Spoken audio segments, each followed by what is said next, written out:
Hello, you beautiful souls. How are you all doing today? I hope you're doing really good. My name's Loretta, and you're at Mother's Tarot. I want to thank my subscribers and welcome to the new subscribers. Thank you. Thank you all for your support. This video is going to be a little different. I don't know that I will pull cards at the end. What I'm going to do is introduce you to the journey of souls as it's been documented by Michael Newton, PhD. He did a case study of lives between lives. So I'm not going to read all of it to you, but there's some pertinent pages that I want to read, and I will probably, because there's more, I don't. We'll see how far I get in this, and I just may continue on with more on this in this special segment. We'll call it a special segment on Mother's Tarot, Journey of Souls. Okay? So get comfortable, get a cup of coffee or a glass of water, whatever, or piddle around and do what you're doing and just listen. And I will hopefully help take you on a preview of the journey of souls. Okay, here we go. See through the eyes of the immortal soul. Why are you here on earth?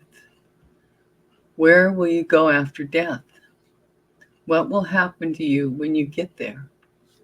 Many books have been written about past lives, but there has been nothing about the ongoing existence of our souls as we await rebirth until this startling and provocative book. When Dr. Michael Newton, a certified master hypnotherapist, began regressing his clients back in time to access their memories of former lives, he stumbled onto a journey of enormous proportions that it is possible to see into the spirit world through the mind's eye of subjects who are in a hypnotized or superconscious state, and that clients in this altered state were able to tell him what their soul was doing between lives on earth. What you're about to read in this book will shake your preconceptions about death. The 29 cases recounted here encompass the reports of the very religious, the spiritually non-committed, and those in between, all of whom displayed remarkable consistency in the way they answered questions about the spirit world.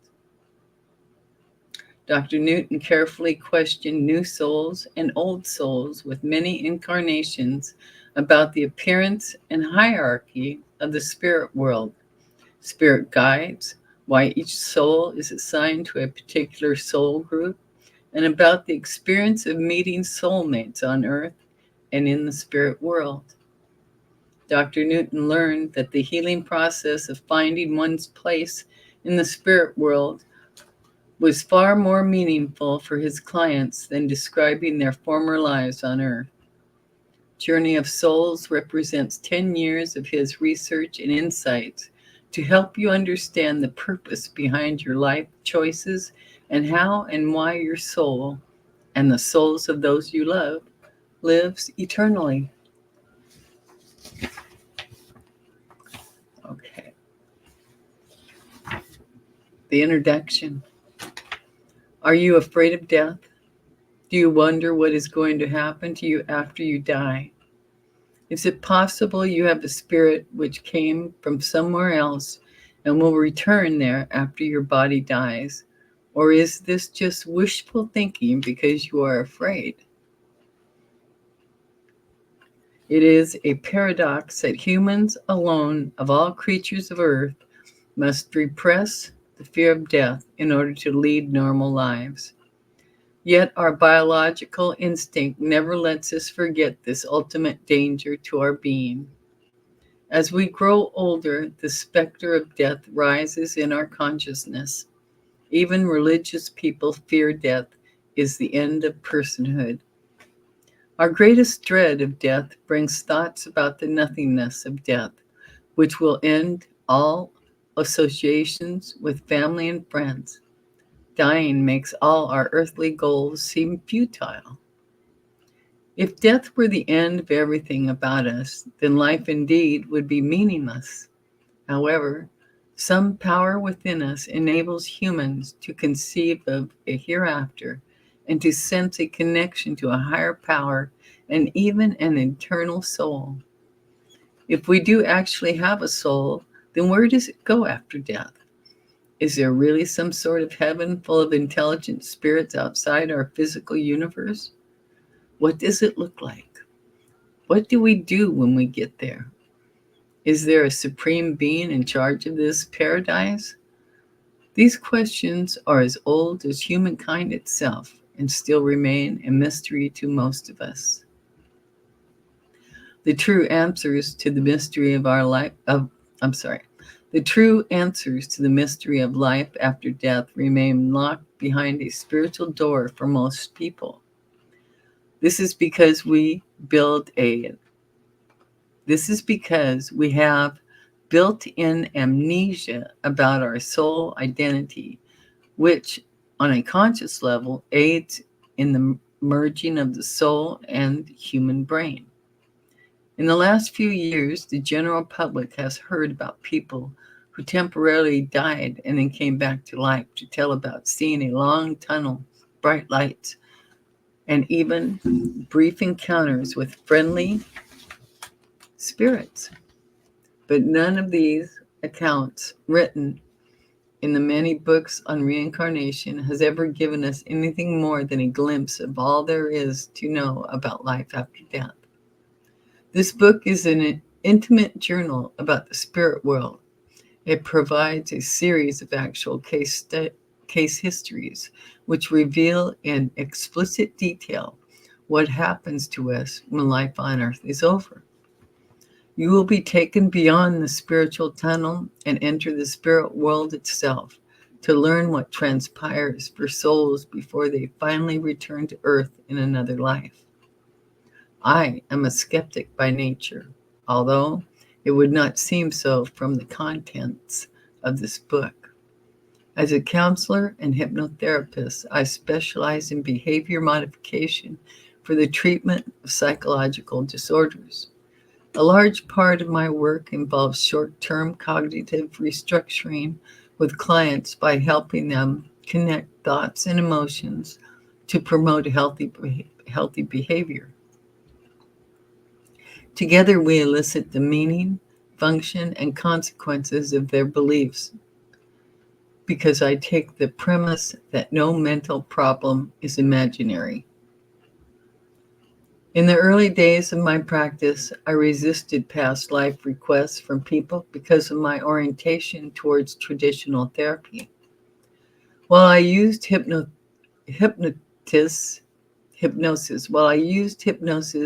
and age regression techniques to determine the origins of disturbing memories and childhood trauma, I felt any attempt to reach a former life was unorthodox and non-clinical.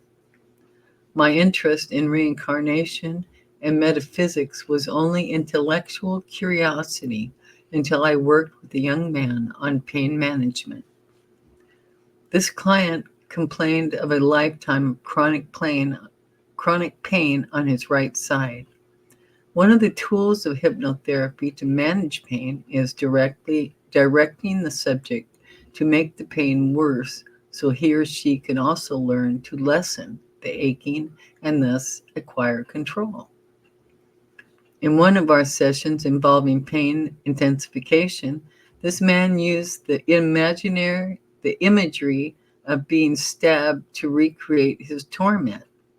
Searching for the origins of this image, I eventually uncovered his former life as a World War I soldier who who was killed by a bayonet in France, and we were able to eliminate the pain altogether.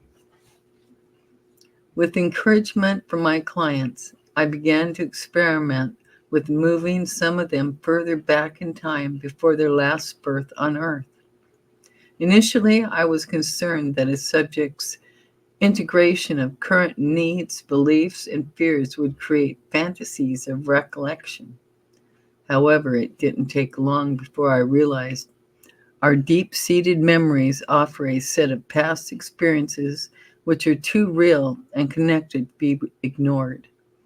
I came to appreciate just how therapeutically important the link is between the bodies and events of our former lives and who we are today. Then I stumbled on to a discovery of enormous proportions. I found it was possible to see into the spirit world through the mind's eye of a hypnotized subject who could report back to me of life between lives on Earth. The case that opened the door to the spirit world for me was a middle-aged woman who was an especially receptive hypnosis subject. She had been talking to me about her feelings of loneliness and isolation in the delicate stage when a subject has finished recalling their most recent past life. This unusual individual slipped into the highest state of altered consciousness almost by herself. Without realizing I had initiated an overly short command for this action, I suggested she go to the source of her loss of companionship. At the same moment, I inadvertently used one of the trigger words to spiritual recall. I also asked if she had a specific group of friends whom she missed. Suddenly, my client started to cry. When I directed her to tell me what was wrong, she blurted out, "I miss some friends in my group, and that's why I get so lonely on Earth." I was confused and questioned her further about where this group of friends was actually located. "Here in my permanent home," she answered simply, "and I'm looking at all of them right now." After finishing with this client and reviewing her tape recordings, I recognized that finding the spirit world involved an extension of past life regression. There are many books about past lives, but none I could find which told about our life as souls or how to properly access the spiritual recollection of people. I decided to do the research myself, and with practice, I acquired greater skill in entering the spirit world through my subjects. I also learned that finding their place in the spirit world was far more meaningful to people than recounting their former lives on Earth. How is it possible to reach the souls through a hypnosis? Visualize the mind as having three concentric circles, each smaller than the last and within the other, separated only by layers of connected mind consciousness. The first outer layer is represented by the conscious mind, which is our critical, analytical reasoning source. The second layer is the subconscious, where we initially go in hypnosis to tap into storage areas for all the memories that ever happened to us in this life and former lives. The third, the innermost core, is what we are now calling the superconscious mind. This level exposes the highest center of self, where we are an expression of a higher power. The subconscious houses our real identity, augmented by the subconscious, which contains the memories of the many alter egos assumed by us in our former human bodies. The superconscious may not be a level of all. The superconscious may not be a level at all, but the soul itself.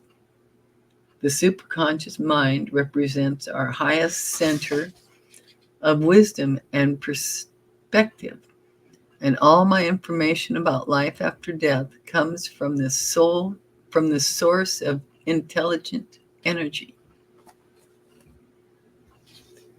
How valid is the use of hypnosis for uncovering truth?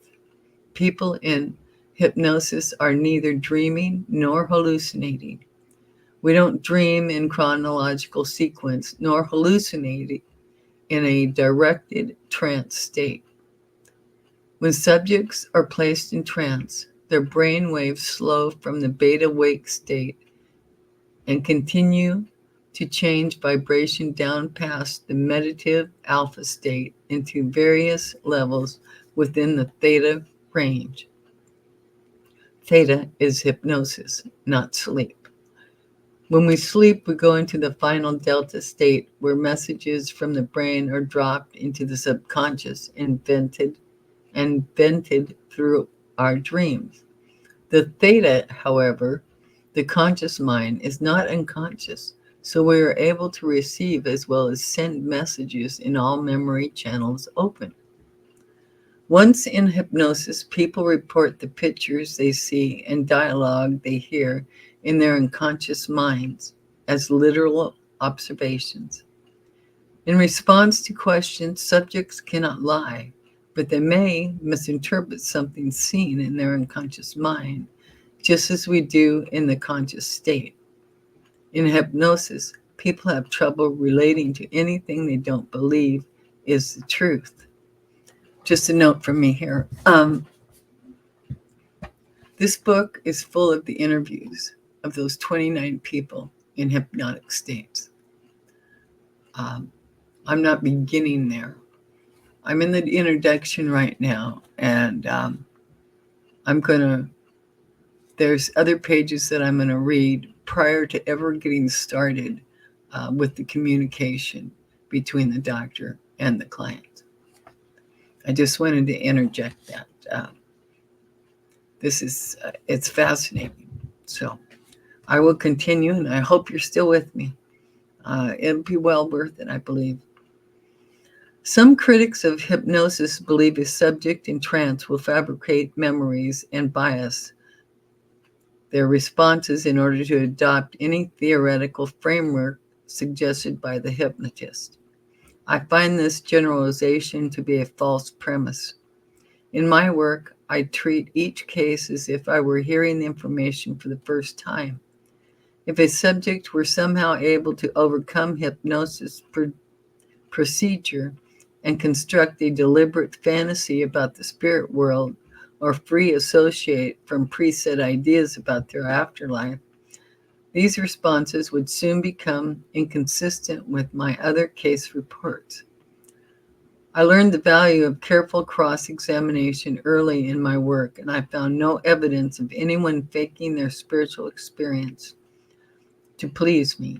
In fact, subjects in hypnosis are not less hesitant in correcting my misinterpretations of their statements. As my case files grew, I discovered by trial and error to phrase questions about the spirit world in a proper sequence. Subjects in a superconscious state are not particularly motivated to volunteer information about the whole plan of soul life in the spirit world. One must have the right set of keys for specific doors. Eventually, I was able to perfect a reliable method of memory access to different parts of the spirit world by knowing which door is open at the right time during a session. As I gained confidence with each session, more people sensed I was comfortable with the hereafter and felt it was all right to speak to me about it. The clients in my cases represent some men and women who were very religious, while others had no particular spiritual beliefs at all. Most fall somewhere in between with a mixed bag of personal philosophies about life. The astounding thing I found as I progressed with my research was that once subjects were regressed back into their soul state, they all displayed a remarkable consistency in responding to questions about the spirit world. People even use the same words and graphic descriptions in colloquial language when discussing their lives as souls. However, this homogeneity of experience by so many clients did not stop me from continually trying to verify statements between my subjects and corroborate specific functional activities of souls. There were some differences in narrative reporting between cases, but this was due more to the level of soul development than to variances in how each subject basically saw the spirit world. The research was painfully slow, but as the body of my cases grew, I finally had a working model of the eternal world where our souls live. I found thoughts about the spirit world involved universal truths among the souls of people living on earth. It was these perceptions by so many different types of people which convinced me their statement were believable. I am not a religious person, but I found the place where we go after death to be one of order and direction, and I have come to appreciate that there is a grand design to life and afterlife. When I considered how to best present my findings, I determined the case study method would provide the most descriptive way in which the reader could evaluate client recall about the afterlife. Each case I have selected represents a direct dialogue between myself and a subject. The case testimonies are taken from tape recordings from my sessions. This book is not intended to be about my subjects' past lives, but rather a documentation of their experiences in the spirit world relating to those lives. For readers who may have trouble conceptualizing our souls as non-material objects, the case histories listed in the early chapters explain how souls appear and the way in which they function. Each case history is abbreviated to some extent because of space constraints and to give the reader an orderly arrangement of soul activity.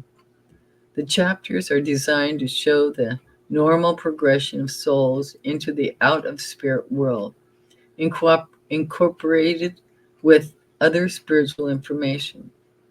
The travels of souls from the time of death to their next incarnation has come to me from a 10-year collection of clients. It surprised me at first that I had people who remembered parts of their soul life more clearly after distinct lifetimes than recent ones. Yet for some reason, no one subject was able to recall the entire chronologically of soul's activities. I have presented in this book my clients remember certain aspects of their spiritual life quite vividly, while other experiences are hazy to them. As a result, even with these 29 cases, I found I could not give the reader the full range of information I have gathered about the spirit world. Thus, my chapters contain details from more cases than just the 29 listed. The reader may consider my questioning in certain cases to be rather demanding in hypnosis. It is necessary to keep the subject on track. When working in the spiritual realm, the demands on a facilitator are higher than with past life recall. In trance, the average subject tends to let his or her soul mind wander while watching interesting scenes unfold. My clients often want me to stop talking so they can detach from reporting what they see and just enjoy their past experience as souls. I try to be gentle and not overly structured, but my sessions are usually single ones which run 3 hours in length, and there is a lot to cover. People may come a long distance to see me and not be able to return. I find it very rewarding to watch the look of wonder on client's face when his or her session ends. For those of us who have had the opportunity to actually see our immortality, a new depth of self-understanding and empowerment emerges. Before awakening my subjects, I often implant appropriate post-suggestion memories, having a conscious knowledge of their soul life in the spirit world and a history of physical existence on planets gives these people a stronger sense of direction and energy for life. Finally, I should say that what you're about to read may come as a shock to your preconceptions about death.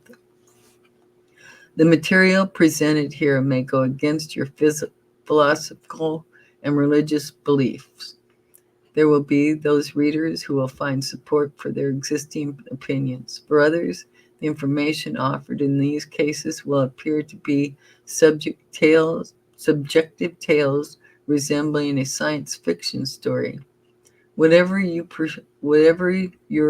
persuasion, I hope you will reflect upon the implications for humanity if what my subjects have to say about life after death is accurate. Okay, we're at 26 minutes, so I hope you're still with me. I'm going to leave this video with just the intro and break this down so you can come back and jump around and re-listen to it if that's what you want. The information I found in his writings are invaluable, in my opinion, in my humble opinion. And I believe this information is so helpful. So the next video that I do, let's see, let me take a look here. Okay.